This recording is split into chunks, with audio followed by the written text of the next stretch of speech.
এই মুহূর্তে যে ঘোষিত ডেভিল হান্ট অপারেশন, যৌথ অপারেশন, সেটি এখন পর্যন্ত সিলেট শহরে আমাদের কোথাও নজরে পড়েনি। যদিও প্রশাসনের পক্ষ থেকে রাত 10টার দিকেই বলা হয়েছে তাদের যে প্রাথমিক যে প্রস্তুতি, বিশেষ করে যারা এই অপারেশনটি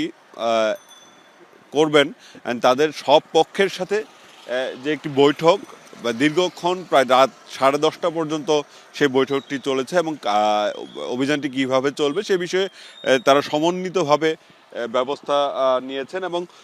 যেটা পুলিশের পক্ষ থেকে যেটা বলা হচ্ছে যে ইতিমধ্যেই 5 আগস্টের পর যে সকল মামলা হয়েছে, বিশেষ করে আন্দোলনকারীদের উপর গুলিবর্ষণ থেকে শুরু করে নানা অভিযোগে যে সকল মামলা হয়েছে,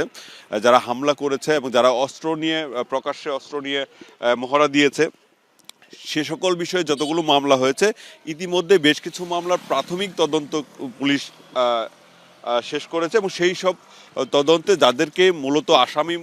এই ঘটনার সাথে জড়িত বলে মনে হয়েছে তাদের একটি তালিকাও তারা করেছেন। সেই তালিকা ধরে ধরেই মূলত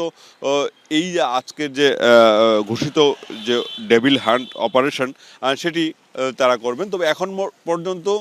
সেনাবাহিনী কিংবা পুলিশের পক্ষ থেকে বলা হয়নি এবং তাদেরকে কোথাও, আমরা এখন পর্যন্ত নগরীর বেশ কিছু জায়গায় ঘুরে এসেছি, কোথাও তাদেরকে দেখা যায়নি। তবে যদিও পুলিশ এবং সেনা বাহিনীর পক্ষ থেকে বলা হয়েছে তারা তাদের প্রস্তুতি আছে, যে কোনো মুহূর্তেই তারা এই অভিযানে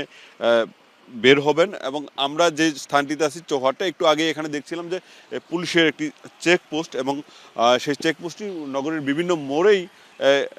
ইতিমধ্যে দেখা গেছে এবং পুলিশের পক্ষ থেকে বলা হচ্ছে তারা সমন্বিত যে অপারেশনটি সেটা হয়তো আরও কিছুক্ষণ সময় লাগতে পারে।